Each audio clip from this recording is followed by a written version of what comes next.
Bon bah c'est bien, on a une bonne mise en forme de notre formulaire. Maintenant qu'on est sûr de capturer toutes les informations, qu'on a généré les erreurs, qu'on est capable d'envoyer ces informations dans la fonction qui a été prévue à ce niveau-là, bah on va pouvoir commencer à travailler un petit peu sur comment est-ce qu'on est capable de pouvoir les traiter, d'accord ? Donc maintenant qu'on a travaillé sur le formulaire, eh ben on va retourner dans le container pour la partie traitement.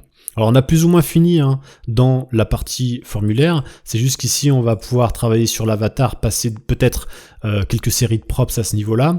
Au niveau de la vue, on n'aura rien d'autre à faire si ce n'est que de transférer les props du container à form. Donc comme on passe par vue, on va lui passer les 2-3 props à ce niveau-là. Et puis sinon, nous on va travailler notre logique à partir de maintenant sur notre container, puisque du coup, on a d'un côté la vue, d'un côté le formulaire, et puis de l'autre côté la logique. Maintenant, on passe à la logique.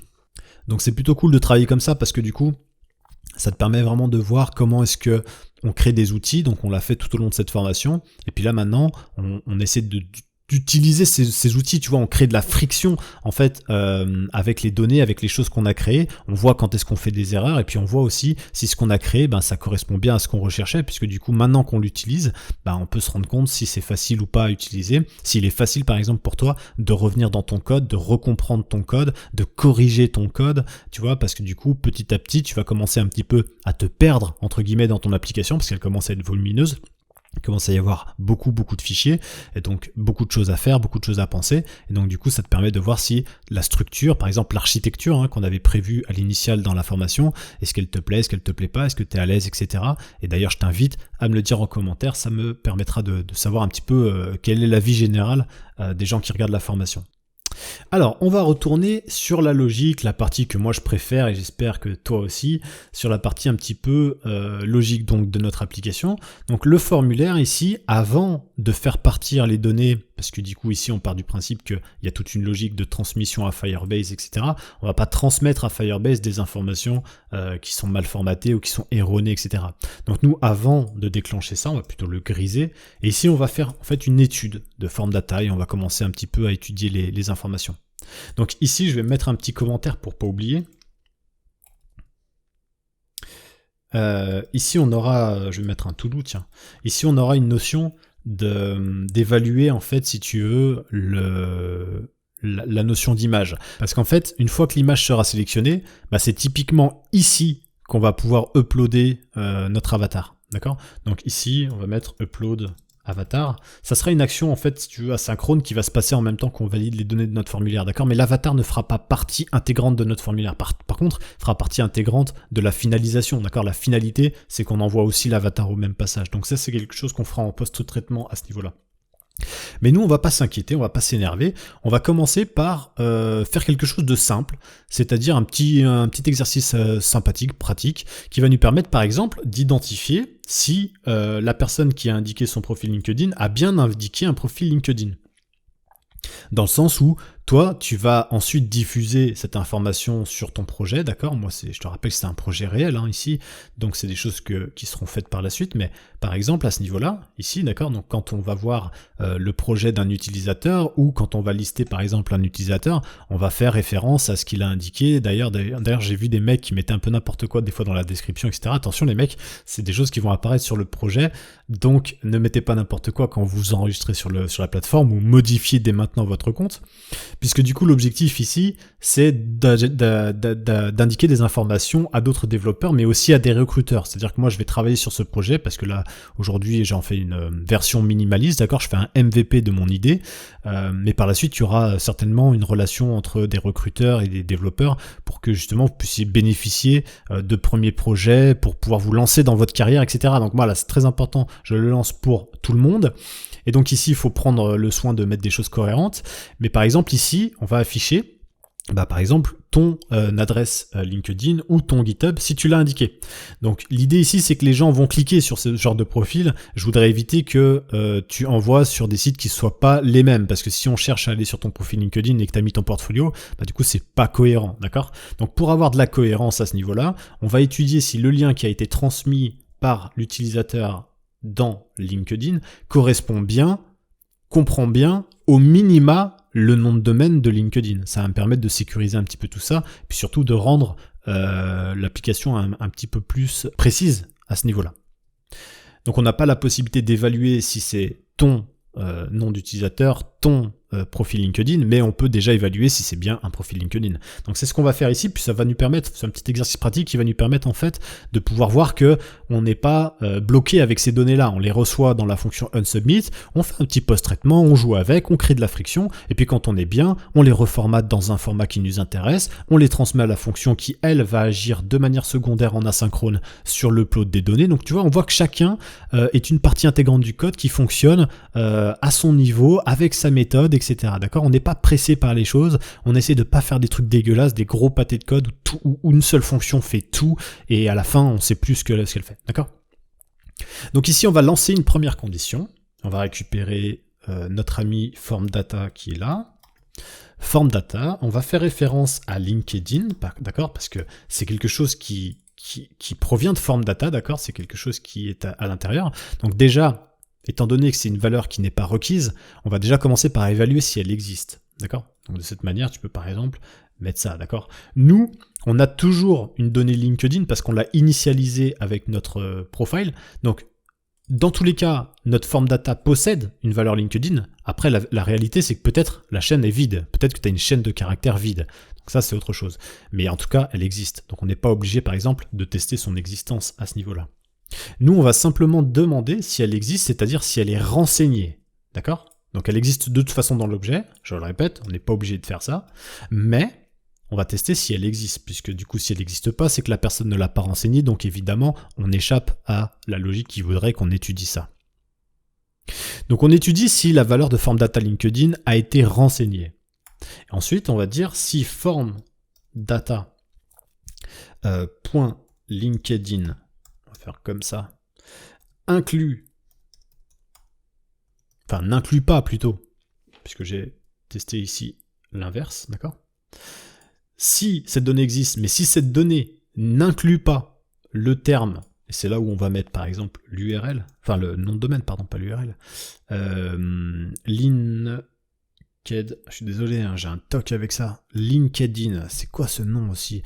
LinkedIn, voilà, ok, .com.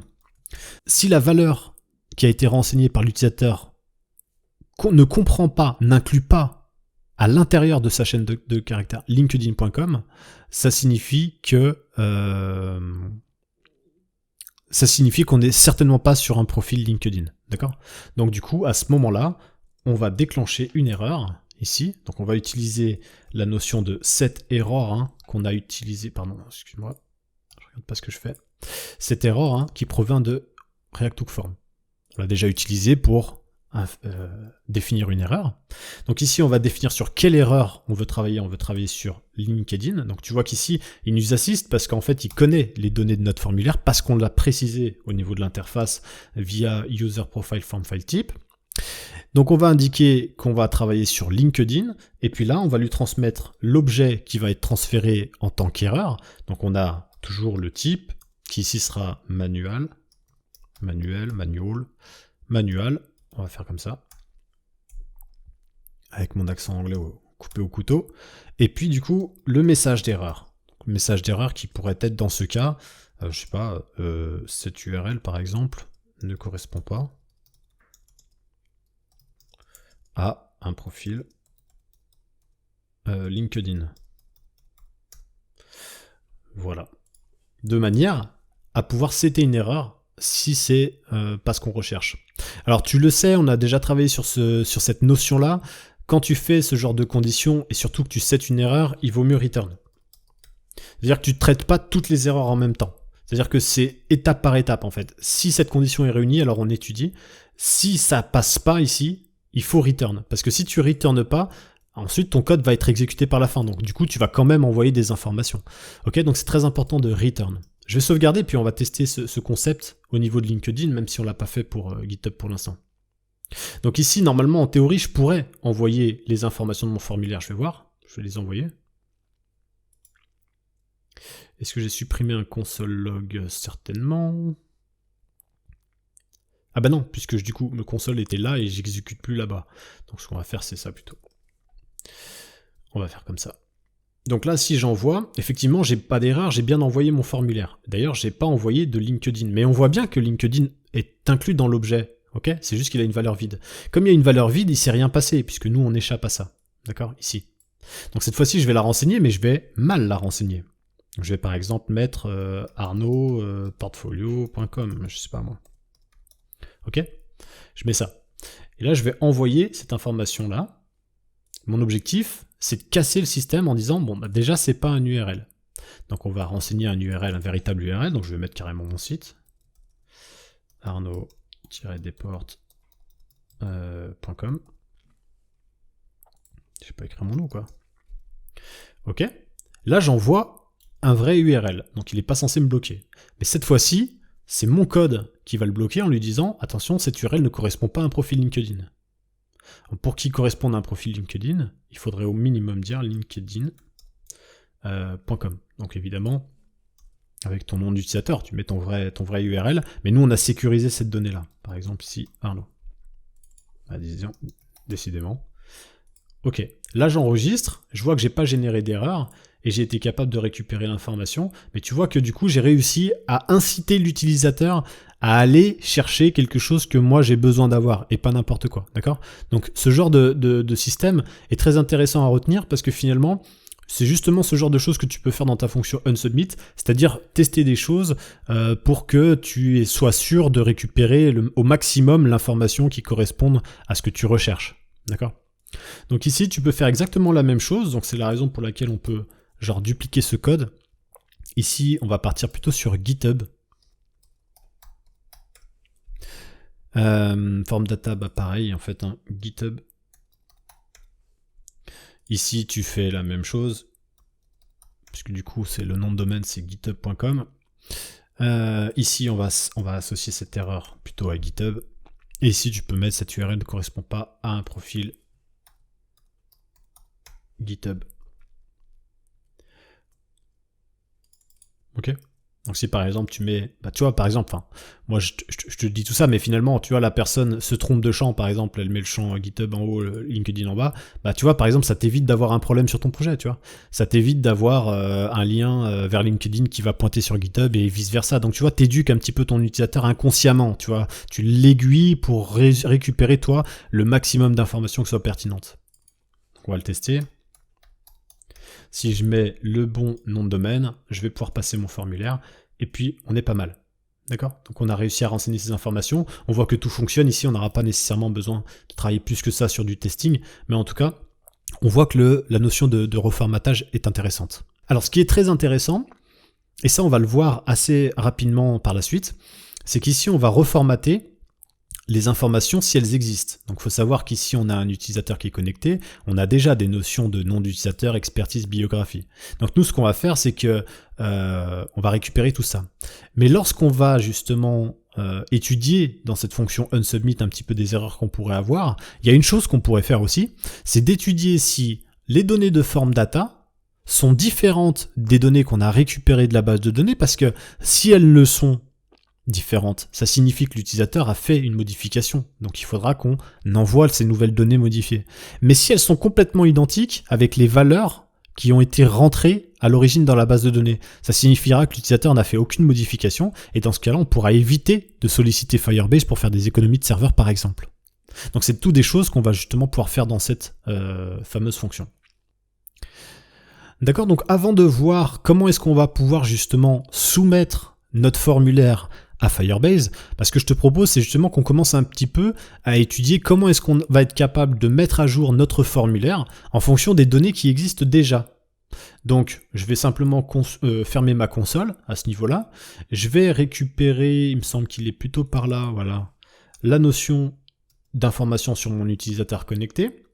Ici, si j'ouvre, j'ai bien un user document, j'ai bien déjà une biographie. D'accord, alors ici, il n'y a rien de magique. C'est des informations qu'on a déjà traitées dans le onboarding, donc c'est normal qu'on les ait récupérées. J'ai bien un display name, j'ai bien une expertise. Donc ces trois éléments, ces trois informations, c'est des choses qu'on peut plus ou moins déjà posséder. Au moins le nom d'utilisateur et l'expertise, puisque c'est des champs requis. Donc à ce niveau-là, ce que je te propose, c'est d'actualiser la page. On va repartir d'une interface vide, puisque maintenant on a déjà plus ou moins bien travaillé sur le système qui va nous permettre de pouvoir mettre à jour tout ça. Tous nos espaces sont bien sécurisés, tous nos espaces sont bien implémentés. Maintenant, on va tout simplement au chargement de l'application, tenter de récupérer ces données puisqu'elles proviennent ici de notre information, de nos données d'utilisateur. C'est parti. Alors, étant donné qu'on a mis à jour des informations un petit peu différentes, hein, comme par exemple le profil LinkedIn, le profil GitHub, il va falloir qu'on adapte un petit peu nos interfaces. Donc pour commencer, ce qu'on va faire, c'est qu'étant donné qu'on a déjà Auth-User, on va déjà, en tête de document, juste après le form, ça me paraît bien, commencer à faire un destructuring des informations qu'on possède. Donc par exemple ici, displayName, à ce niveau-là, on va dire que ça vient, donc c'est fait référence à Auth-User, ici, .user_document. D'accord? Ça, c'est un simple destructuring. C'est-à-dire que si je fais un console log de displayName,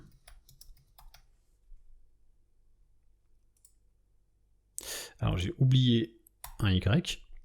Si je fais un console log de displayName, ici j'obtiens bien Arnaud Desportes, soit la valeur qui a été transmise dans les... Alors c'est pas là on est cherché dans le document, donc on va faire abstraction de ça, mais ici nous, ça correspond bien à la valeur displayName qui est renseignée ici, donc c'est cette valeur-là. D'accord? Donc c'est exactement la même chose. Plutôt que de faire auth-user.user_document.displayName, on va chercher displayName. Le fait de l'assigner comme ça, c'est toujours un peu plus sympa parce que ça permet d'éviter de faire des erreurs. Parce que maintenant qu'il a compris sur quoi on travaille, il est capable de nous faire des petites propositions comme ça. Donc ici, biographie. Et là, justement, on va aller chercher la valeur LinkedIn et la valeur GitHub. Et forcément, il va pas aimer. TypeScript va pas aimer parce qu'il va nous dire je comprends pas parce que user_document n'a pas cette interface là. Qu'est-ce que c'est? Donc nous justement, on va faire un petit tour rapide dans notre interface, d'accord? Donc au niveau de nos types, on va rentrer dans user. Ici on a bien user_document, on a bien displayName, expertise, biographie, mais on n'a pas cette valeur encore de GitHub, etc. Donc ici, LinkedIn, c'est une chaîne de caractères, on l'indique, comme ça on pourra travailler dessus. GitHub,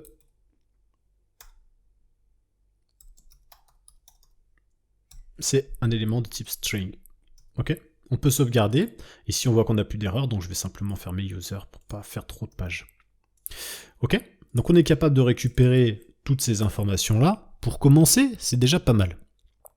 Alors, étant donné qu'on a ces informations, on va pouvoir justement prendre les valeurs qui sont définies à ce niveau-là et mettre à jour notre formulaire en fonction de ces valeurs qui sont là. Donc si la valeur existe, il va la mettre à jour comme étant une valeur, d'accord? Donc elle va apparaître dans notre formulaire. Si elle n'existe pas, alors dans ce cas-là, il l'implémentera avec une chaîne de caractères vide, soit ce qu'on a quand on démarre le formulaire.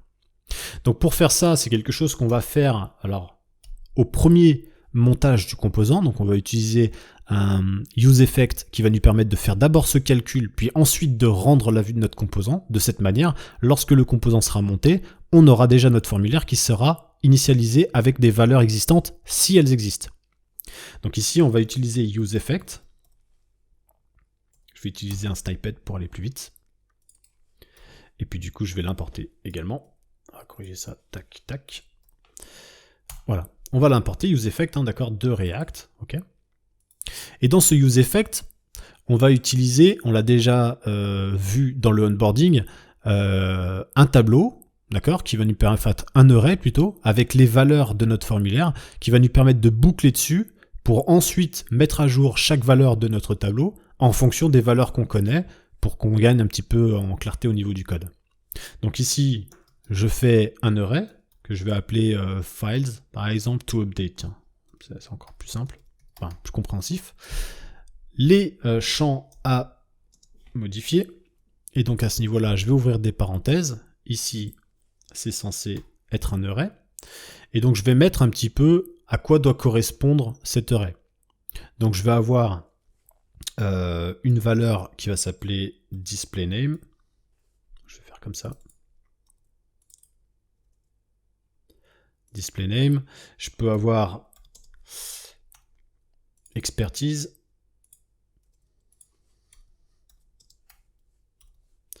Je peux avoir biographie.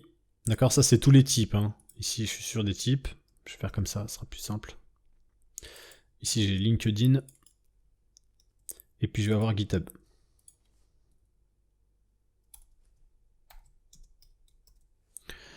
Ok. Et donc ça, c'est les champs qui vont être dans mon array, d'accord? Donc le type de file to update, c'est un type qui va comprendre toutes ces informations et pas d'autres, et ce sera de type array, d'accord? Donc c'est un array qui va comprendre des strings, mais pas n'importe quelle string, des chaînes de caractères qui doivent être équivalentes à ce que je viens de renseigner ici. Et donc là, je vais définir la valeur de mon array, et donc ici, je vais tout simplement faire un array avec à l'intérieur les valeurs. Donc toutes ces valeurs-là. Display name. Tu vois, le fait d'avoir matérialisé le type fait que lui, il me propose des choses qui correspondent, d'accord, à ce que je suis censé écrire. Ok, biographie.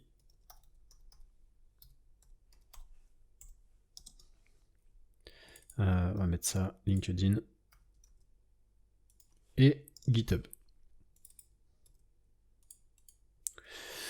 Je sais pas si je suis pas allé un peu vite dans mon explication ou si je l'ai expliqué un peu à l'envers. Dans tous les cas, ce que je viens de créer ici, c'est un simple array, d'accord, à ce niveau-là. Un simple array, donc tu peux à la limite occulter ça, si tu préfères. On va faire comme ça. Voilà, c'est un simple array, d'accord, avec des notions. D'accord. Moi, je vais boucler sur cet array-là pour faire référence à ça, et tu vas voir par la suite. Mais, je l'ai typé, ok, pour apporter de la sécurité.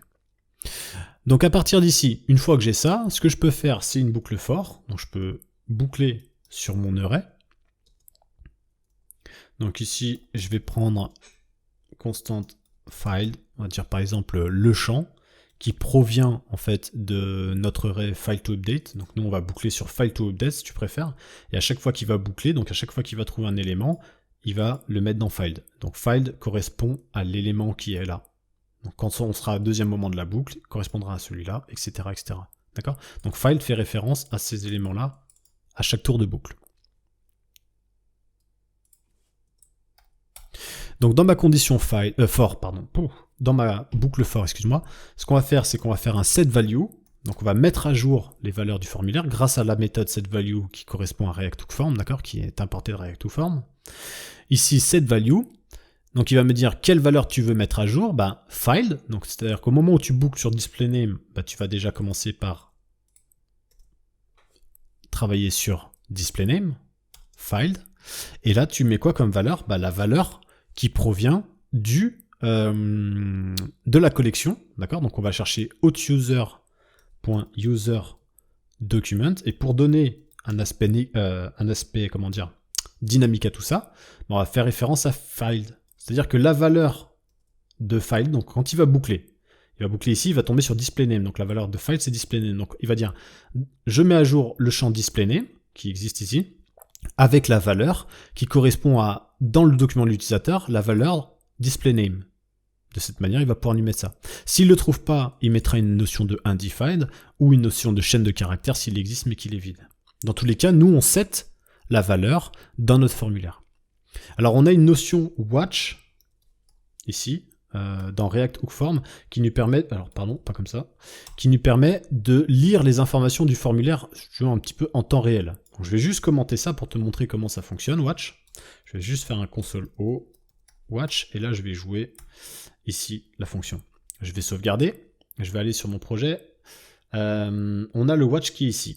D'accord? Donc le watch ici définit qu'il n'y a aucune information. Je vais juste enlever la console pour repartir. Ici, je vais mettre une première information, et à chaque fois que je vais taper ici, il va me mettre la valeur modifiée de watch. Donc ici, par exemple, displayName. Donc il voit que je commence à avoir des informations. Donc on voit que dès lors qu'on fait un traitement, la valeur watch assigne tout notre formulaire, il leur assigne une chaîne de caractères vide. Et à chaque fois qu'on va rentrer des informations, il va nous donner ces informations-là. D'accord, si je me mets là, je peux récupérer en temps réel les informations qui sont enregistrées. D'accord? Donc watch qui est très important, très intéressant. Si tu veux par exemple contrôler quelque chose en direct, si tu veux écouter l'état en direct, bah, tu utilises watch. Donc ça c'est très intéressant, ça va nous être intéressant pour nous parce qu'on va évaluer justement la valeur de watch une fois que le useEffect aura été traité. Donc là on le voit, quand je recharge mon application, la valeur watch c'est un objet vide. Ici je vais donc maintenant décommenter ce code. Et je vais donc au premier chargement de l'application, d'accord, en tout cas au montage du component, ici je vais boucler sur mon file to update et je vais me servir des données qui sont transmises dans authUser.userDocument pour générer ces nouvelles valeurs, pour régénérer mon formulaire. Ici, je sauvegarde. Quand j'arrive ici, il y a deux choses qui se sont passées. La première, c'est que j'ai des informations qui correspondent à la base de données, d'accord, donc à la notion du document, ici. J'ai bien récupéré la biographie lorem ipsum de l'or, par exemple, à ce niveau-là. Et j'ai bien un élément watch qui conserve donc les informations. Alors je refais, je vais actualiser. Aujourd'hui, dans ma base de données, j'ai pas nécessairement de notion de GitHub et de LinkedIn. Par contre, j'ai biographie, display name et expertise parce qu'on a passé par une méthode de onboarding dans laquelle on a déjà demandé à l'utilisateur de mettre des informations. Mais par exemple, il aurait pu aussi ne pas mettre sa biographie. Les éléments essentiels étant display name et expertise, j'aurais pu me retrouver avec un élément vide. Comme il n'a pas trouvé cet élément dans la base de données, il va indiquer donc ici que cette valeur est undefined. Alors ce qui est cool, c'est que maintenant qu'on a ça, eh ben on va pouvoir travailler sur la logique qui nous permet d'envoyer ces informations à Firebase pour modifier notre document si on souhaite soit modifier des informations qui existent, soit pré-remplir des informations qui n'ont pas été encore traitées. Ok ? Et donc nous, c'est ce qu'on va faire maintenant. Je vais retourner aussi au niveau de mon code, donc ça c'est quelque chose de déstructuré, c'est quelque chose qu'on utilisera juste après. Cette méthode-là, encore une fois, elle pourrait se faire de manière différente, c'est-à-dire que tu pourrais faire par exemple juste ça, hein. J'en ai déjà parlé je crois, mais un set value comme ça, avec au lieu de mettre des valeurs dynamiques, tu pourrais mettre display name, et puis par exemple ici display name, mais ça te ferait dupliquer 10 fois des lignes, etc. Et puis en plus, c'est pas très propre. Donc ça te permet de créer un petit outil qui te permet de régénérer ça. Si par exemple tu veux ajouter un nouveau champ à ton formulaire, il suffirait simplement que tu penses ici à l'implémenter dans ton array pour qu'il soit mis à jour au moment de l'édition, etc. Ok ? Je vais supprimer le watch parce que c'était vraiment juste ce que je voulais te montrer. Puis l'utilisation du watch est intéressante, donc tu partiras pas les mains vides. Alors maintenant qu'on a la possibilité de mettre à jour notre formulaire, on va pouvoir justement continuer un petit peu notre phase à ce niveau-là de test avant de soumettre les informations. C'est-à-dire qu'on va pouvoir contrôler si les informations ont été changées ou non. Donc à ce moment-là, on va pouvoir donc du coup mettre une première condition ici, et on va pouvoir évaluer si des choses ont été modifiées. Sinon, on va demander à ce qu'il n'y ait pas de traitement du formulaire tout simplement. Donc ici par exemple, on va indiquer si displayName, ici displayName est différent, la valeur displayName à ce niveau-là fait référence à notre document d'utilisateur. D'accord ? C'est très important de le comprendre ça. Donc si la valeur dans notre document d'utilisateur est différente de ce qu'on a actuellement dans formdata.displayName. Qu'est-ce que ça veut dire ? Ça veut dire qu'on a une valeur qui a été modifiée. D'accord ? Puisque ce qu'on a en base de données, c'est différent de ce qu'on a dans le formulaire. Donc il y a une modification. Donc à ce moment-là, on va pouvoir indiquer que si cette condition est bonne, dans ce cas-là, le code qu'on va exécuter ici, ça sera de envoyer à Firebase les informations du formulaire. Sinon, on sortira de cette condition et on n'enverra tout simplement pas les informations à Firebase. Alors on n'est pas obligé de tester qu'un seul truc, parce que si la personne a modifié autre chose, on est mal barré. Du coup, l'idée, ce serait de le faire pour tout le monde. Donc ici, par exemple, on aurait expertise. Si expertise est différent, donc j'ai pas précisé, mais ici j'ai mis le signe ou, d'accord, qui est différent de et. Ici c'est ou. Soit l'un, soit l'autre. Si ça, c'est différent de ça, ça veut dire qu'il y a modification, on update. Si expertise, c'est différent de formdata.expertise, on update, etc., etc. D'accord ? Donc comme on n'a pas beaucoup non plus de champs, on va le faire comme ça. Expertise. On a également la bio. Donc ça te permet de ne pas solliciter Firebase s'il n'y a pas de modification par exemple. Biographie. On a pareil pour LinkedIn. Donc ici, pourquoi il m'a fait ça? Donc si LinkedIn est différent de formdata.linkedin,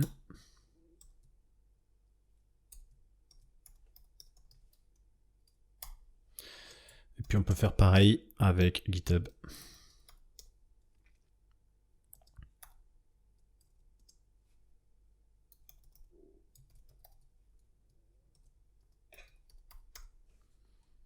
On fait pareil. je regarde pas mon écran en même temps. Ok, je vais sauvegarder. Donc ça me fait une condition de ce type-là. Dans tous les cas, c'est pas très lourd. En gros, il me dit, si tu as une de ces valeurs qui est différente de ce qu'on a dans la base de données ou de ce qu'on a dans le formulaire, peu importe comment tu vois le truc, ben dans ce cas-là, ça veut dire qu'il faut update. Donc c'est ici qu'on va travailler. Sinon, on fera tout simplement rien, comme je te l'ai dit. Donc dans ce cas-là, qu'est-ce qu'on fait si on souhaite modifier? Eh ben, on va jouer notre fonction, ici, qui nous permet de communiquer avec la fonction qui, elle, va avoir le rôle de transmettre ces données qu'on n'a pas encore nécessairement construites. D'accord? Donc à partir du moment où on définit ici la structure, on sait qu'il y a quelque chose qui a été modifié. Alors dans ce cas-là, on lance handle update. D'accord? Et puis, hop, on va faire comme ça.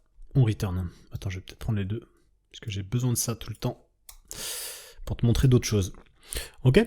Donc on le fait uniquement si des données ont été faites. Donc ici par exemple, tu vois, on a un if à ce niveau-là, et là on return. Bah ici je vais mettre par exemple un console log qui sera censé être affiché, alors je vais peut-être pas faire ça, qui sera censé être affiché uniquement, si tu l'as compris, si on répond pas à cette condition. Donc si on ne update pas, on va console loguer quelque chose. Donc pas besoin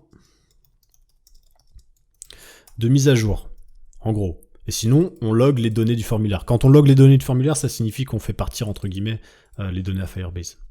Donc je vais sauvegarder, je vais me mettre là, je fais une connerie, je vais actualiser, plutôt. Allez, on actualise la page, on voit ce qui se passe. À ce niveau-là, j'ai un formulaire qui est pré-rempli. Si je cherche à envoyer les données à Firebase, qu'est-ce qui va se passer? Il va me mettre « pas besoin de mage ». Si je fais une mise à jour, comme ici développeur front-end, à partir de là, il faut que mon information parte à Firebase. Donc tout le document va partir. Donc je vais enregistrer.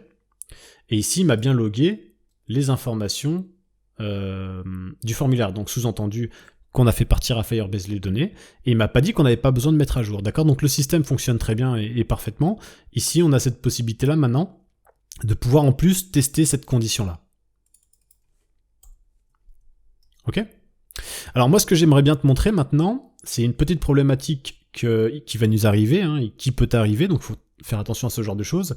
C'est qu'ici, du coup, étant donné qu'on fait une refactorisation des valeurs de notre formulaire, il y a des valeurs undefined à l'intérieur de notre formulaire. Il faut savoir que tu n'as absolument pas le droit d'envoyer une valeur undefined dans Firebase. C'est-à-dire que soit tu lui donnes une valeur, comme par exemple une chaîne de caractères vide, ou une chaîne ou une information nulle, mais tu ne peux pas envoyer une information de type undefined. Donc soit tu mets une information comme ceci, soit tu enlèves la propriété, parce que tu n'as pas lieu de la passer à Firebase, d'accord? Tu ne peux pas transmettre une propriété de valeur undefined. Donc pour échapper à ça, ce que je te propose, c'est de créer un tout petit outil qui va nous permettre, entre guillemets, donc tu vois toujours avant d'envoyer ici les informations à Firebase, c'est de remove en fait, de remove les properties en fait qui sont de type undefined dans notre objet, d'accord? Donc étant donné qu'on a un objet et pas un array, on va faire une boucle sur cet objet. Donc on va utiliser une boucle for. On va prendre donc la clé. On va récupérer la clé ici quand on va boucler sur l'objet. Donc ici, pour nous, la clé correspondra à biographie, display name, expertise, etc. On va mettre comme ça. Et ici, on va faire référence à form data. C'est l'objet dans lequel on va boucler.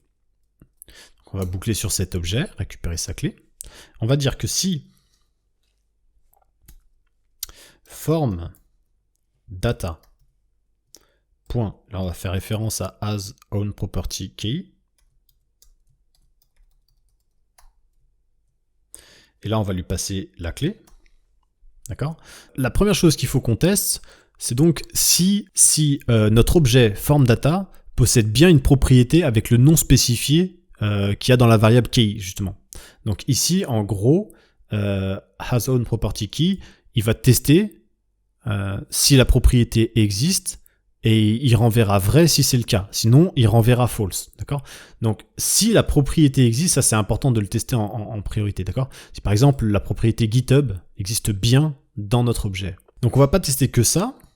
On va aussi demander si form data, et là on va faire référence à sa clé, donc key à chaque fois, d'accord, qui correspond à LinkedIn, etc. Si sa clé a comme type de clé, en fait, on va faire référence à user profile form file type, donc c'est notre interface. Si elle correspond, on va faire comme ça,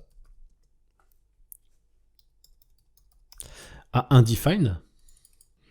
Donc en gros, si tu veux, on demande si notre clé correspond bien à ce qu'on a défini, si tu veux, dans notre interface TypeScript.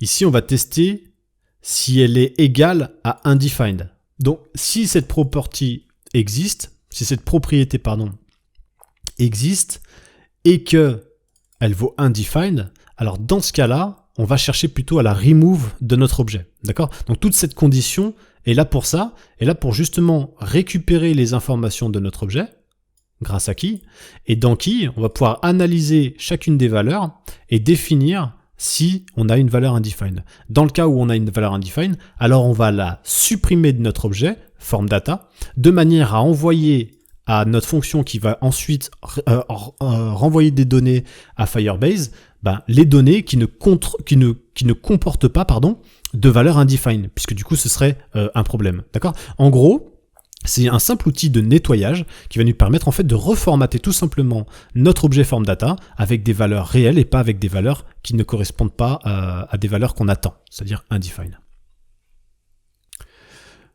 Ok, tout ça a été complexe, mais pour pas grand-chose. Donc à l'intérieur, du coup, si cette condition est réunie, ça veut dire qu'on a un élément au moment de la boucle qui vaut undefined. Dans ce cas-là, on va utiliser la méthode delete, on va faire ça sur form data. Ici, on va récupérer cette information, c'est la même chose, on ira plus vite. Hop, si j'ai bien fait le truc, c'est comme ça. Ok, on va delete en fait cette property ainsi que sa valeur. Voilà, supprimer de notre objet. Ok, donc cet outil va nous permettre donc de reformater ça correctement. Si je prends cette fois-ci console log à ce niveau-là de form data, tu verras que mes valeurs undefined auront disparu de la circulation.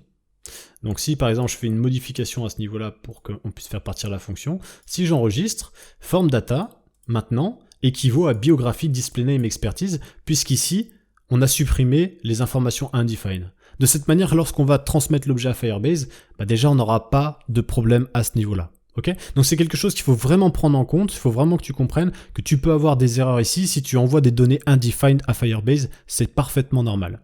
D'accord ? Donc notre outil ici permet de remove, entre guillemets, et de reformater notre objet tel que on a besoin de l'envoyer derrière. Maintenant qu'on a cette structure de fait, on peut peut-être commencer à enlever ça. Maintenant qu'on a cette structure de fait, on peut commencer à s'inquiéter, à s'occuper de ce qu'on va faire dans Update User Document. Donc ici, c'est vraiment basique. D'ailleurs, on va essayer de gagner du temps. On va venir ici, on va faire appel à Firestore Update Document. C'est quelque chose qu'on a déjà utilisé. Donc pas dans Firestore évidemment, mais plutôt dans Avatar Step, à ce niveau-là. On va venir ici, on va récupérer ce fragment de code, voilà, histoire de gagner un tout petit peu de temps. Donc on va rentrer à ce niveau-là. Au lieu de console loguer des données, on va déjà commencer par récupérer la fonction update user identification data. Non, je l'ai prise mais c'était une erreur. Ça, je vais pas le prendre tout de suite. Donc ici, on va récupérer Firestore update document plutôt. On va stocker dans error. Donc ici, on fait référence à user, à l'ID de l'utilisateur. La différence, c'est que le body ici, on l'a déjà formaté. Donc c'est form data, c'est les données qu'on va envoyer à Firebase. Ici, tout va bien. Ici, on a la possibilité, en cas d'erreur, on va faire comme ça. On peut faire un set loading false. Et on peut toaster l'erreur d'upload de notre information. Donc si on n'est pas en erreur dans ce cas-là, voilà, je rappelle pas tout ce que fait la fonction Firestore update document, des choses qu'on a déjà traitées. L'outil est déjà disponible. Notre objectif à nous, c'est justement de pouvoir l'utiliser à chaque fois, gagner du temps. Donc on va pas perdre du temps à tout réexpliquer. Mais en gros, c'est la fonction qui va permettre d'envoyer et de modifier le document. Donc ici, si on n'a pas d'erreur, on toast un success. Dans ce cas-là, on peut mettre par exemple ton profil a été mis à jour avec énormément de succès.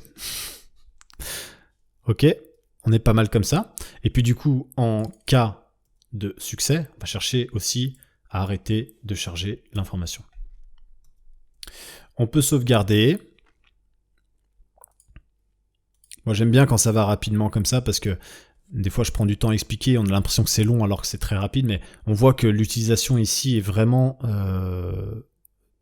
très intéressante à utiliser parce que du coup c'est vraiment rapide. Et puis encore une fois, si on a besoin de modifier la fonction qui travaille sur Firebase, c'est pas ici qu'on va travailler, c'est plutôt au niveau de l'API, d'accord? Donc pour rappel, c'est une fonction qu'on doit importer au niveau de l'API dans Firestore. Ok, je vais recharger et je vais tenter une modification. Alors je suis pas obligé d'apporter des corrections là-dessus parce que c'est pas obligatoire. Je peux par exemple décider d'implémenter un peu plus de choses dans la biographie.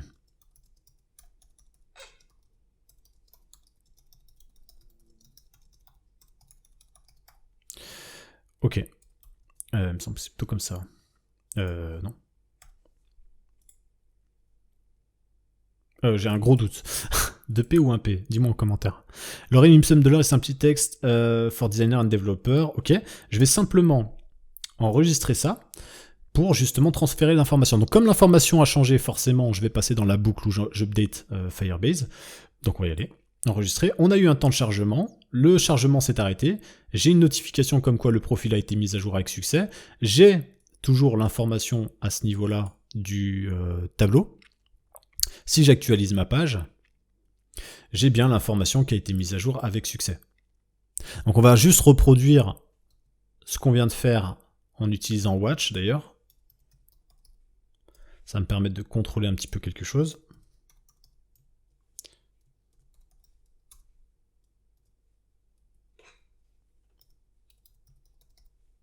Il faut le console loguer le Watch. Hein. On va même mettre Watch.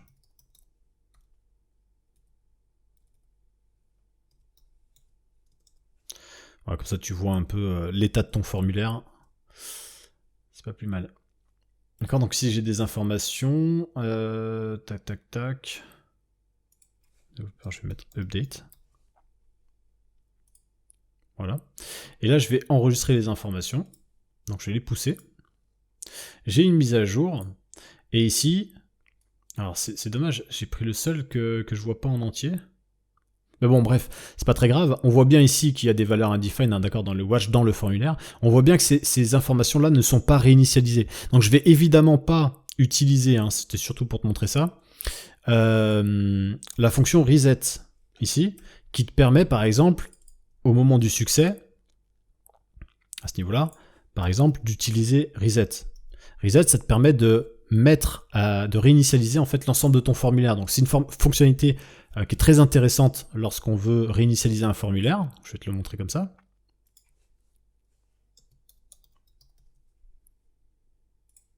Ici, si j'envoie les données, je vais avoir un reset de mon formulaire.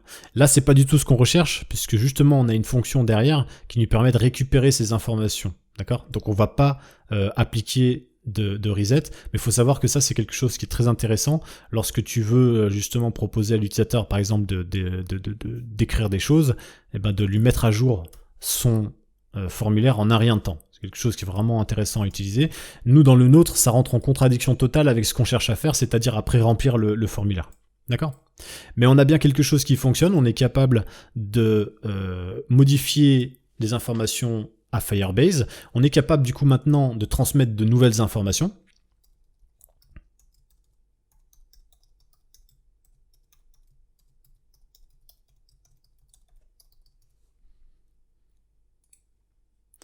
Et les informations vont être stockées dans Firebase Donc je te laisse prendre le temps d'aller sur ton instance Firebase, regarder dans ton document, tu verras que tu mets bien à jour les informations, et ces informations sont bien récupérées de toute façon au chargement de la page, au montage du composant, pour justement pré-remplir le formulaire qui a déjà été rempli. Donc ça c'est des choses qu'on va vraiment utiliser par la suite, notamment sur un gros spot de l'application qui va consister à créer, justement, publier de nouveaux projets. C'est des choses qu'il faut faire.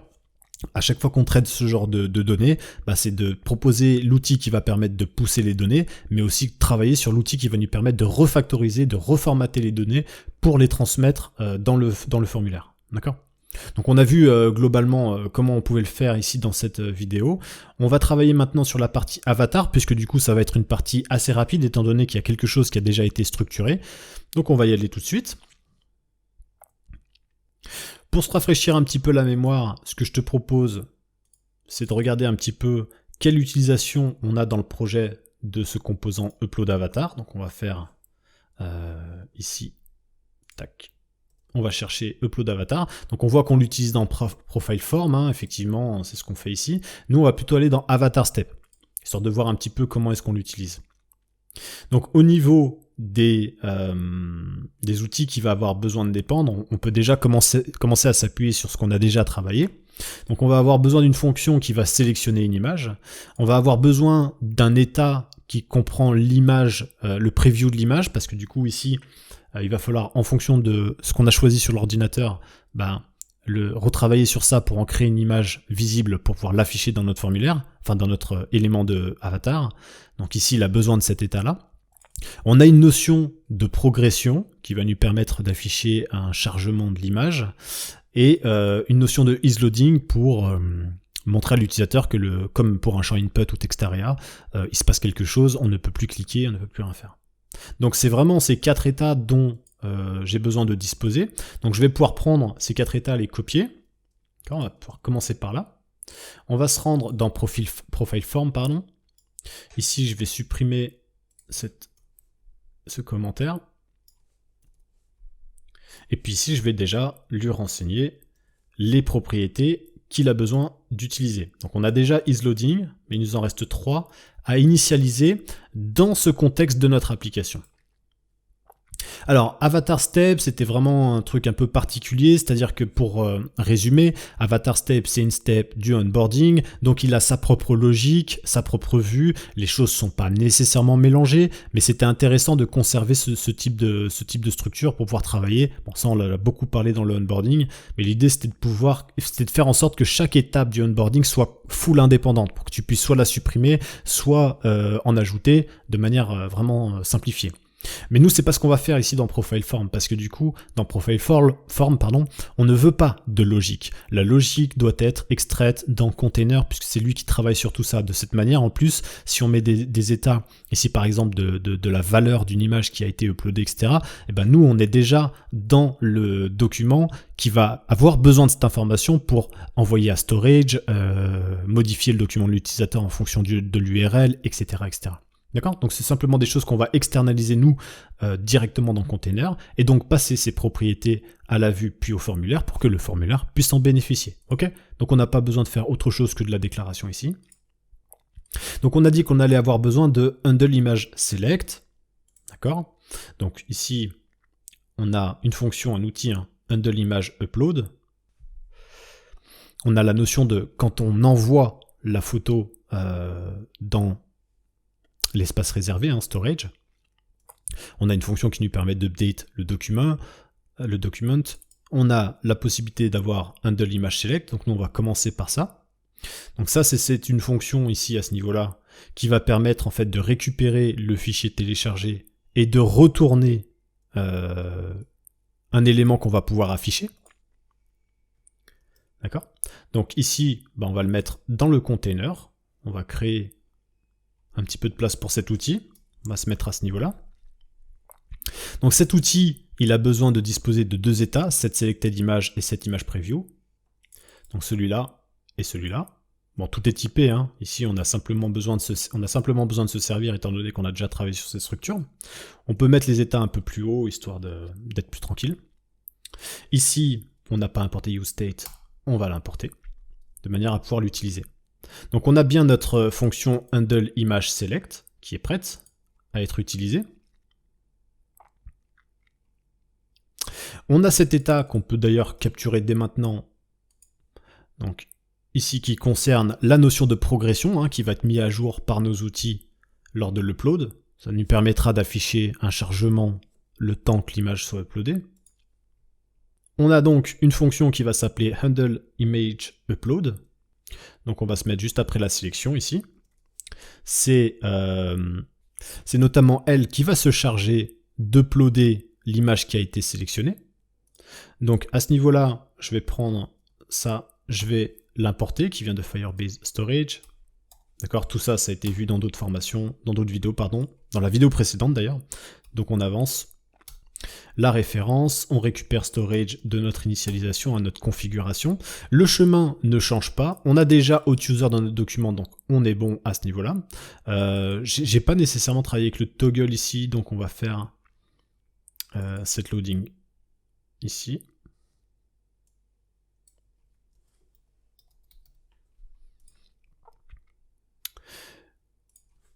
On va importer cette méthode. Ici, donc on a choisi la référence. En cas d'erreur, on peut setter à false. Envoyer une erreur. Donc ici, pour le coup, c'est toast error, une erreur inconnue est survenue. Et ici, en fait, c'est le moment où on récupère l'URL de la photo selon la référence qu'on vient d'envoyer. Et à partir de là, on fait un update user document. Donc ça, on va juste le commenter. Alors on était dans une logique de onboarding à la suite de cette opération-là. Si aucune image était sélectionnée, dans ce cas-là, on ne faisait pas ça et on allait plutôt chercher à faire un retour en arrière. Ici, on fait rien du tout. D'accord? Parce que du coup, pas un retour en arrière, on avait besoin de passer à l'étape suivante. D'accord, donc maintenant qu'on a une fonction qui nous permet d'uploader l'image sur le serveur storage, on va créer un outil qui va nous permettre de mettre à jour l'avatar de l'utilisateur au sein de son document. D'accord, puisque ça va être une tâche légèrement différente. Cette fonction, elle va récupérer en fait le photo URL qui est en fait va être généré par la fonction handleImageUpload, ce qu'on vient de commenter, d'accord? On ne s'excite pas, on ne s'énerve pas. Ici, ce sera simplement de type string. Et notre fonction va pouvoir être jouée. Donc ici, on va établir une constante qu'on va appeler, par exemple, body. On va envoyer simplement voilà, une mise à jour de photo URL si on détecte en fait dans notre formulaire qu'on a bien sélectionné quelque chose. C'est pour ça que je le fais en tâche secondaire, c'est-à-dire que cette fonction s'occupe juste d'upgrade en fait l'avatar, parce que tu le sais, il va falloir qu'on mette à jour à la fois le document de l'utilisateur, mais à la fois ses informations primaires, ça on en a déjà parlé. Donc l'idée c'est de décentraliser un petit peu ce mouvement-là. La fonction qui travaille sur l'avatar fait que l'avatar, et le document fait que le document. Ça permet vraiment de dissocier les choses, puisque dans le cas de figure où on ne détecte pas que l'utilisateur a mis une image en sélection, ça signifie qu'on n'a pas besoin de changer l'avatar, donc on ne fera pas cette tâche pour économiser aussi des notions d'utilisation de serveur, d'accord?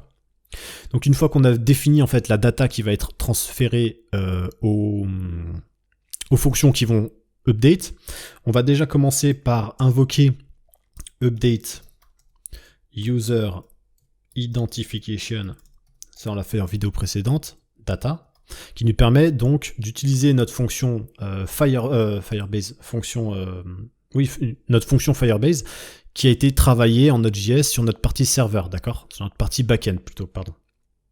D'accord, donc ça c'est la fonction qui nous permettait de le faire. Cette fonction là, elle avait simplement besoin de authUserID, d'accord? Elle a simplement besoin de savoir sur quel document d'utilisateur on va travailler. Donc ici, on peut sélectionner authUser.uid. Et elle a besoin d'un deuxième paramètre, c'est les données qu'il va falloir qu'elle envoie pour modifier quelque chose. On lui transmet ça, c'est tout. Elle va s'occuper de modifier les informations primaires de l'utilisateur, ce qui va lui permettre d'avoir cette modification apparente instantanée à ce niveau-là, si on utilise bien la méthode pour reload les datas. Ensuite, on va ouvrir une constante error histoire de capturer une erreur s'il y en a une. On utilise await et ici on va faire un Firestore update document. D'accord. Et comme on l'a fait juste en bas, ici on communique dans la partie de la collection user, le document étant authUser.uid et la data étant body. Donc cette fois-ci on traite le document de l'utilisateur. Attention, c'est pas la même chose. Je l'ai expliqué plusieurs fois. Si on a une erreur, alors dans ce cas-là, on fait un set loading false. Pardon. On fait un set loading false. On fait un toast erreur de error.message.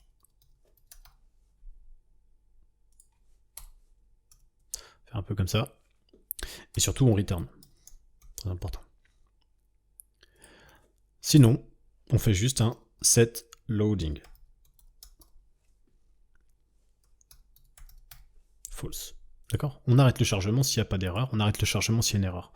Voilà, cette fonction update user avatar va nous permettre d'update. Alors, qu'est-ce qui se passe? Donc quand on a fait handle image select, on a mis à jour l'image qui était sélectionnée, on a mis à jour un preview pour qu'on puisse l'utiliser dans notre composant avatar. Ça, c'est carré. On a un outil handle image upload qui nous permet de créer une référence, envoyer au bon endroit l'image pour la stocker, ça on l'a déjà vu. Et en fin de fonction, on va donc récupérer, on va générer l'URL par rapport à ce qui vient d'être fait, d'accord, par exemple, par rapport, pardon, à là où on a stocké notre image. Ben dans ce cas-là, au lieu de faire un update user document download URL, nous on va simplement faire un update user avatar et on va lui transmettre, puisqu'il l'attend, l'URL qui va être stocké. De ce fait, on va jouer la fonction update user avatar, c'est-à-dire celle-là, et celle-là, qu'est-ce qu'elle va faire? Elle va récupérer photo URL, elle va se préparer son petit objet de données à transférer, elle va exécuter deux fonctions. La première, c'est change les informations primaires de l'utilisateur, donc tu lui dis l'utilisateur, son ID et la data photo URL pour qu'elle le modifie. Je l'ai toujours? Non, je l'ai plus. Dans les données primaires de l'utilisateur, et tu fais exactement la même chose dans le document pour que les informations soient à jour, parce que je te rappelle qu'on a créé un doublon, je t'ai déjà expliqué plusieurs fois pourquoi. Revois les vidéos précédentes si c'est pas clair à ce niveau-là, mais ça devrait l'être parce que je le rabâche beaucoup. À partir du moment où tu as fait cette modification, tout est bon pour nous. On est capable de transférer les informations de handle image select, image preview et upload progress. Donc on va les prendre, image preview, on a upload progress, donc c'est l'état qu'il y a là, et ensuite on a la fonction handle image select qui nous permet de sélectionner une image.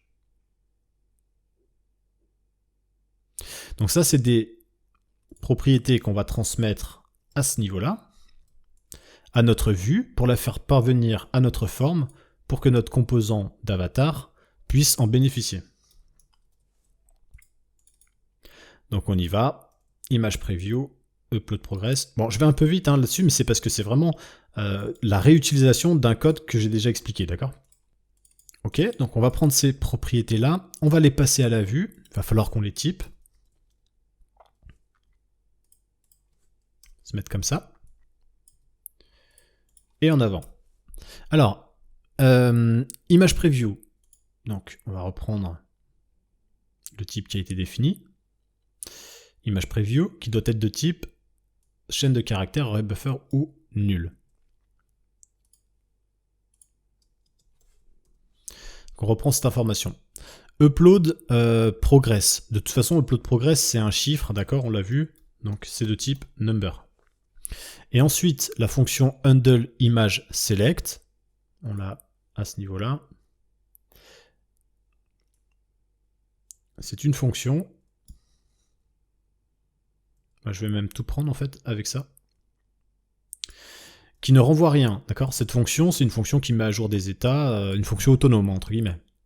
Donc ici, c'est une fonction qui attend un argument événement, qui est de ce type-là, et qui ne renvoie rien. À partir du moment où j'ai ça, je peux faire exactement la même chose c'est-à-dire passer les propriétés à profile form. Donc je vais lui transmettre ces propriétés-là. Il les attend pas, il est un peu surpris. Du coup, je vais lui passer dans cette interface les propriétés qu'il est censé comprendre. Alors j'ai juste peut-être oublié une donnée, ouais, c'est de faire ça. Ici, il faut d'abord les déclarer ici, sinon on ne saura pas ce que c'est. Ah, j'aime pas aller vite comme ça, mais en même temps, j'ai envie de gagner du temps sur la formation, parce que sinon, c'est vraiment trop long à gérer. C'est assez dur, hein, d'ailleurs, pour le coup. Faire une formation complète comme ça, c'est très long, c'est très fastidieux. Il ne faut pas se perdre, il ne faut pas perdre les gens. Donc j'espère que tu es toujours bien connecté à ce que je fais, et que tu comprends. Ici, de toute façon, je vais plus vite, parce que c'est des choses qu'on a déjà vues. Donc image preview, upload progress, handle image select, c'est des choses que maintenant, upload avatar va pouvoir utiliser sans problème.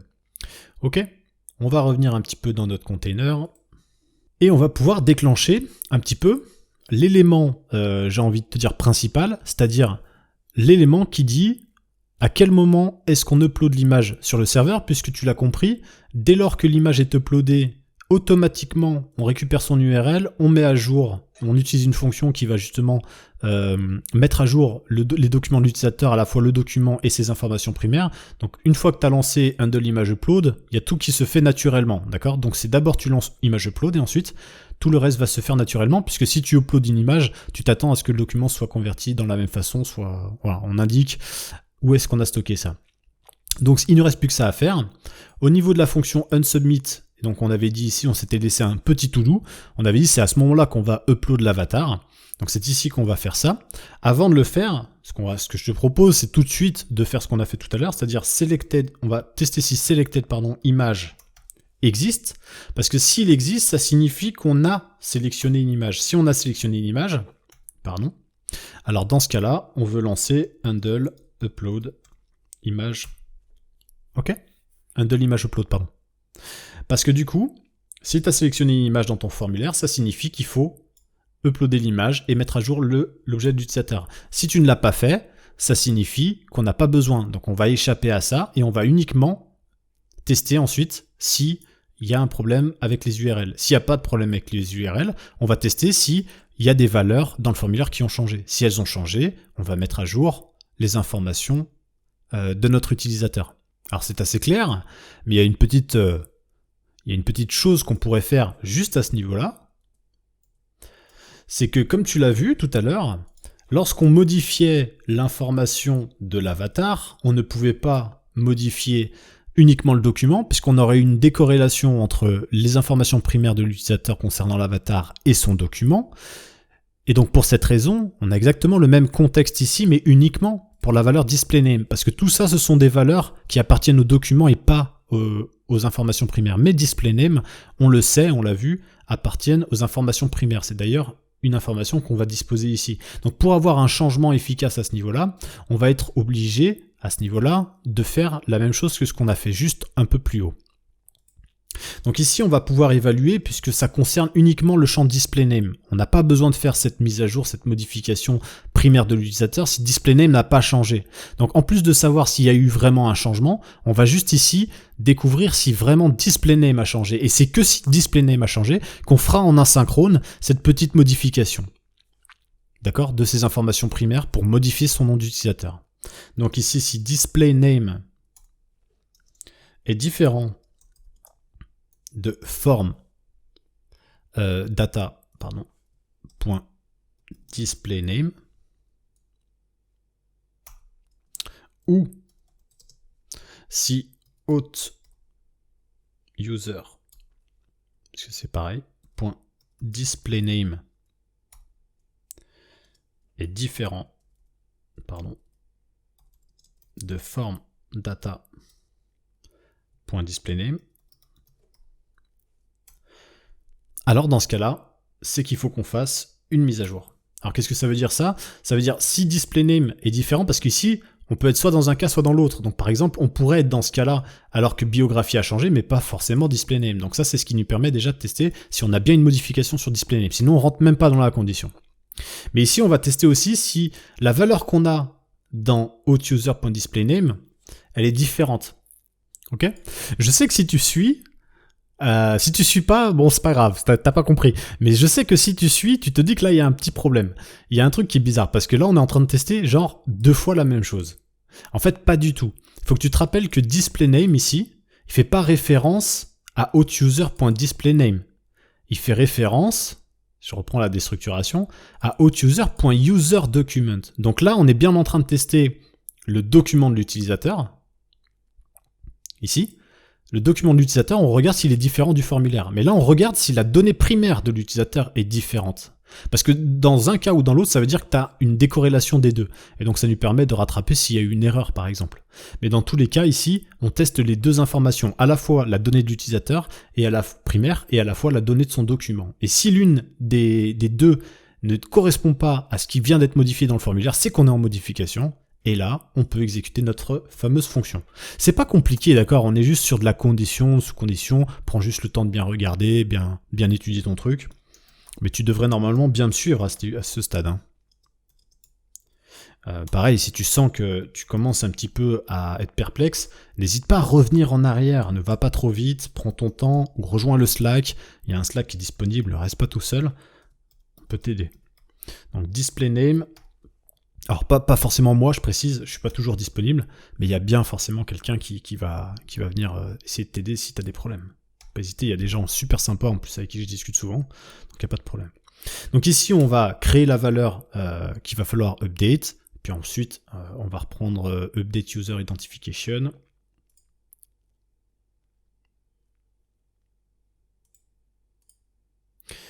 Voilà qui est là, je vais reprendre ça. Je vais reprendre tout ça, histoire de gagner un peu de temps aussi sur la vidéo.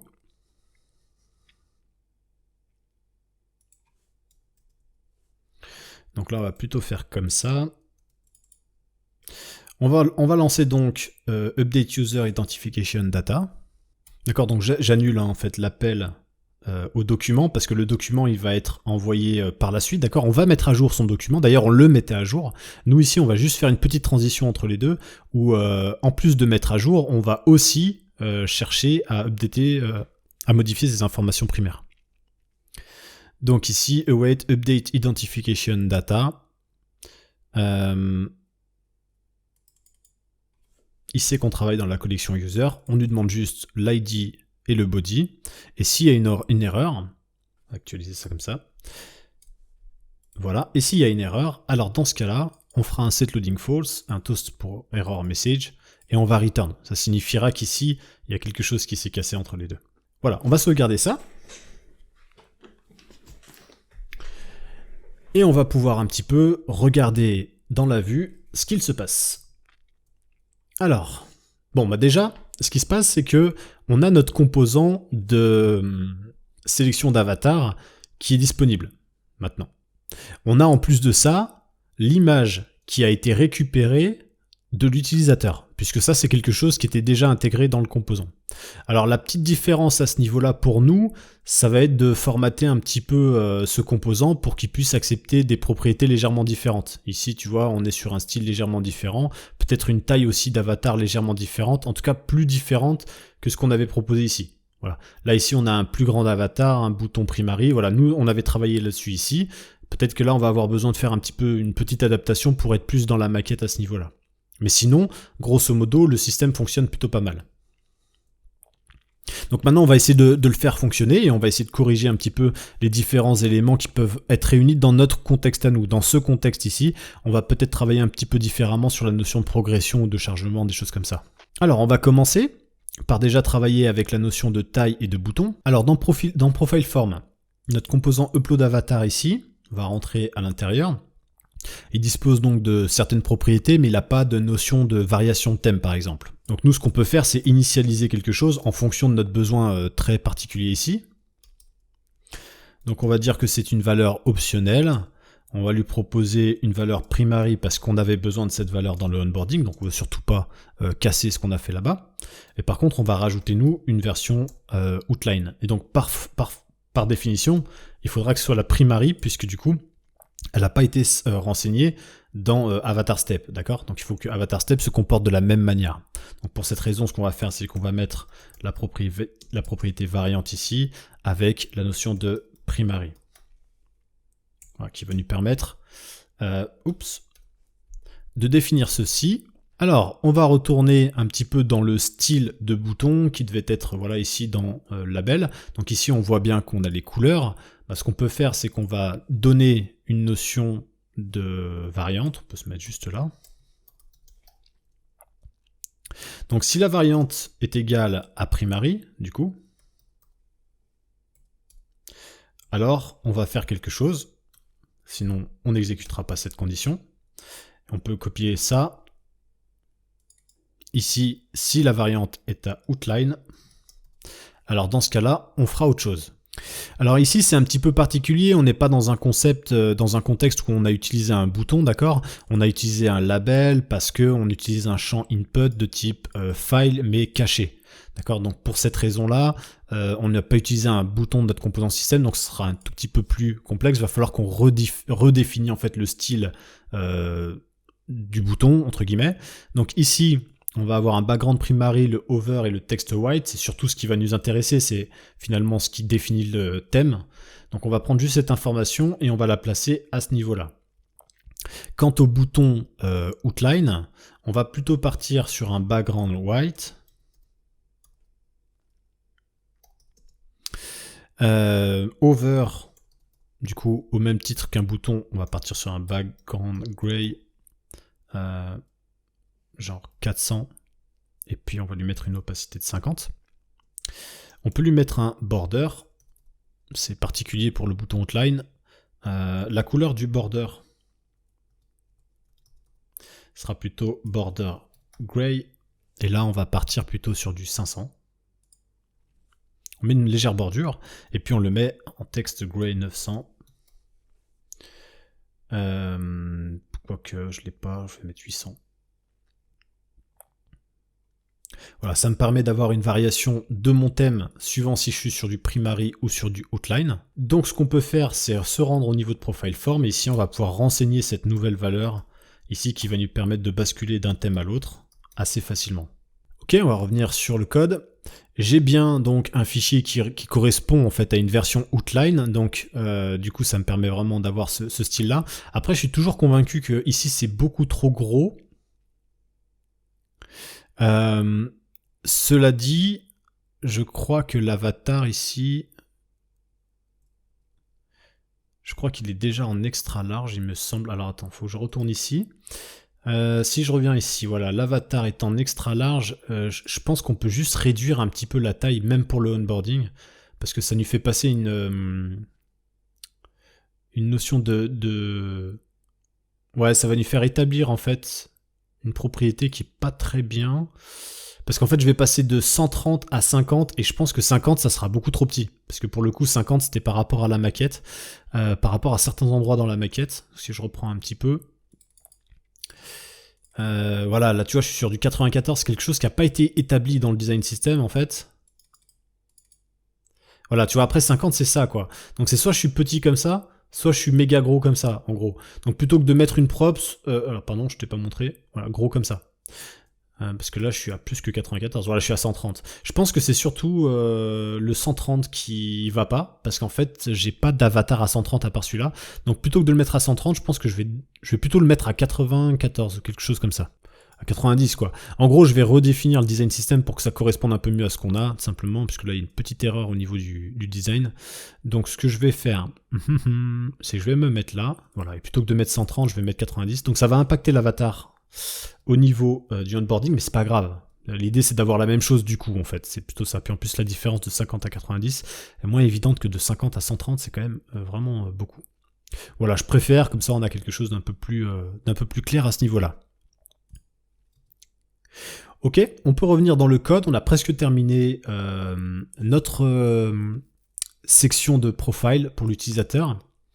Donc ici, on avait une notion qui nous permettait de transférer une progression à l'upload. Donc ici, si je remonte un petit peu, tu vois, on a une notion de progression avec upload progress bar style. Donc cette notion-là, elle a été passée en propriété. C'est vrai qu'on n'a pas trop regardé un petit peu ce qui se passait parce qu'on l'avait déjà vu dans les précédentes formations. Mais si je reviens un petit peu dans la notion d'upload, plutôt ici, handle image upload, ici on va avoir cette notion de progression. On va capturer cette notion de progression au fur et à mesure que les choses vont évoluer. D'accord ? Donc si je lance mon script à partir de maintenant, je vais prendre une image quelconque, on va mettre celle-là. Là, j'ai bien mon preview d'image, donc je n'ai pas nécessairement envoyé les données de mon formulaire. D'accord ? Ici, j'ai pas fait d'autres modifications de mon formulaire, donc je suis pas censé mettre à jour mon document. Par contre, j'ai fait une modification à ce niveau-là de mon avatar. On voit bien qu'il y a une différence, puisqu'ici, c'est celui qui a été uploadé, celui-là, c'est celui qui vient d'être sélectionné. Si je enregistre, donc j'envoie en tout cas mon formulaire, j'ai un chargement, on voit bien la progression de mon image qui vient d'être exécutée. Mon formulaire a arrêté de se mettre à jour à ce niveau-là. J'ai pas encore exécuté ma fonction qui me permet d'actualiser mon état ici, mais si j'actualise mon application, on va voir un changement. Par contre, on voit que la barre de progression, elle n'a pas disparu. C'est parce qu'avant, on était dans un contexte où on changeait de step, donc on n'avait pas forcément ce besoin-là de supprimer, enfin de réinitialiser la progression à 0. Alors que là, on va en avoir besoin. Il va falloir qu'on fasse, pardon, je touche le micro, il va falloir qu'on fasse cette adaptation. Et puis il va falloir aussi qu'on adapte le changement du titre à ce niveau-là. Donc si j'actualise, ici on voit que l'avatar a bien été mis à jour. Ok, donc ici c'est simplement à travailler sur notre contexte ici pour que tout soit bien fait correctement. On va retourner au niveau du code.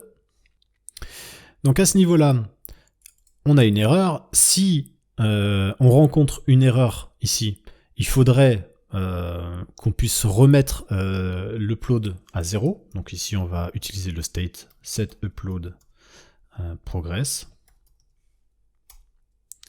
Et on va le basculer à 0. Ensuite, on va donc générer notre URL. À la suite de ça, on va mettre à jour les données via notre URL pour notre utilisateur, d'accord ? On va mettre à jour notre utilisateur. Et puis dans la foulée, ce qu'on pourrait faire, c'est supprimer la notion de image qui est sélectionnée, d'accord ? Pour qu'on puisse la basculer à nul. Donc ici, on peut mettre par exemple cette selectée d'image, on rebascule la sélection de l'image à nul. Et puis, juste après, ce qu'on peut faire, c'est un set upload in progress. Donc, on va stopper la progression, on va la réinitialiser également à 0. Alors, le seul problème ici, c'est que lorsqu'il aura terminé, en fait, parce que là, c'est à ce moment-là, on a fini de télécharger l'image, d'accord ? Ici, après, on rentre dans le update du document, ici. Mais à ce niveau-là, on peut remettre donc la progression de l'upload à 0, mais peut-être pas de manière trop brutale. C'est-à-dire qu'on peut attendre un petit délai. Donc par exemple, plutôt que de faire ça, ce qu'on peut faire, c'est un timeout. Donc si on fait un set, on utilise la méthode set timeout. Ça va permettre d'attendre un certain laps de temps avant de générer l'action. On se fait ça comme ça. Ça se time en millisecondes. Donc ici, on va mettre le temps qu'on veut avant d'exécuter ce qu'il y a à l'intérieur de cette fonction-là. Ici, 1000 millisecondes, donc 1 seconde. Et c'est à ce moment-là qu'on va redéfinir ici la progression à 0. D'accord ? Je vais sauvegarder. Alors ensuite, le deuxième problématique, donc là on a fixé ça. La deuxième problématique qu'on va rencontrer, dans useHote, on avait travaillé donc sur une méthode qui s'appelle reload, d'accord, hot user data. Je fais ça par exemple.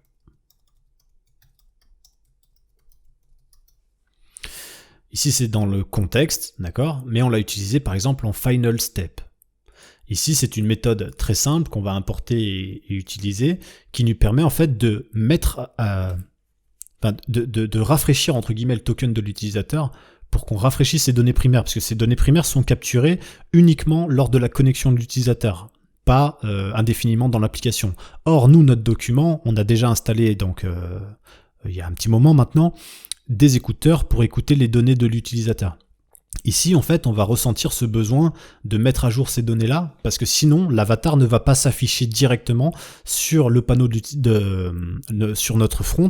Il va falloir qu'on réactualise la page. Donc, pour éviter ça, on va appeler, pardon, je sais pas pourquoi j'ai fait ça, on va appeler reload user data, et celle-là, on va la jouer lorsqu'on aura terminé notre opération. Une fois qu'on aura uploadé l'image, la fonction de mise à jour de l'avatar dans les données d'utilisateur va s'opérer, et c'est qu'à partir du moment où on sera en success, que là, on va demander de recharger les informations primaires pour pouvoir voir notre modification en ligne. Visuellement, quoi. Donc je vais actualiser ma page pour recommencer. Ici, je vais sélectionner un autre avatar, prendre celui-là par exemple. Ici, on a deux avatars, d'accord, différents. Je vais envoyer les informations. J'ai bien un chargement ici, j'ai bien vu le chargement qui a disparu en haut, le chargement du formulaire s'est arrêté, et j'ai bien un avatar qui s'est rafraîchi sur ma vue. Ok ? On est vraiment bien structuré, on a vraiment fait les choses correctement. Il reste un tout petit détail à envisager, c'est que tout à l'heure on a modifié le nom d'utilisateur en indiquant update dans le document de l'utilisateur. Et on n'avait pas encore nécessairement modifier ces informations primaires. Ça, c'est quelque chose qu'on a fait vraiment par la suite dans la fonction onSubmit. À ce niveau-là. Et c'est la raison pour laquelle on a comparé également si l'une de ces deux valeurs était différente. D'accord ? Étant donné que j'ai fait aucune modification sur mon formulaire, pour l'instant, j'ai pas encore appliqué cette correction. Mais si par exemple, sans modifier ce champ-là, si je modifie par exemple celui-là, je devrais normalement avoir une modification de cette information-là, puisqu'on teste à la fois si le nom du document est différent du formulaire, mais également le nom qu'on conserve dans les informations primaires. Ce qui signifie, c'est que si je ne fais pas de modification ici, je vais quand même avoir une répercussion par sécurité de mon information primaire. Donc je vais enregistrer. Ici, j'ai bien mis à jour la biographie. Donc, j'ai pas de mise à jour évidemment visuelle à ce niveau-là parce que j'ai pas mis la fonction de reload user, etc. Mais si j'actualise, là, bon, on le voit pas, mais on voit les trois petits points. Ça signifie bien que cette fois-ci, on a un nom qui est un peu plus grand. Donc, dans le cas où on est ici, où donc on modifie les informations de l'utilisateur via la méthode update user identification, si on n'est pas dans une erreur, alors dans ce cas-là, il va falloir qu'on rejoue reload user data de manière à pouvoir rafraîchir la vue directement. Donc cette fois-ci, je vais faire, étant donné qu'on a la même structure, je vais devoir faire une modification à ce niveau-là. Je peux par exemple mettre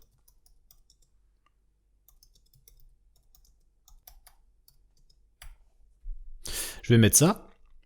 Ici, je vais enregistrer. J'ai bien une information qui a été répercutée en temps réel, sans aucun problème. On a donc finalement réussi à créer l'entièreté de l'espace utilisateur, en tout cas tout ce qui concerne la gestion de son compte. On a un code qui fonctionne, on a un code qui est propre, on a vraiment vu énormément de concepts encore une fois dans cette vidéo, ça nous a permis de se rafraîchir la mémoire sur certaines choses, découvrir d'autres choses. Je te rappelle que tu peux toujours récompenser mes efforts en te rendant sur Coders Monkey, n'hésite pas à rejoindre le Slack, à laisser un petit commentaire et à t'abonner si ce n'est pas déjà fait. Je te remercie d'avoir suivi cette vidéo, je te souhaite bon courage dans ton développement et puis à bientôt dans le prochain épisode. Salut, ciao. Avant de partir, pense à t'abonner et laisse-moi un like pour me soutenir. Si tu rencontres des difficultés, rejoins le Slack et pose-nous tes questions. Le lien est en commentaire, je te remercie d'avoir suivi cette vidéo et je te dis à bientôt au prochain épisode. Ciao.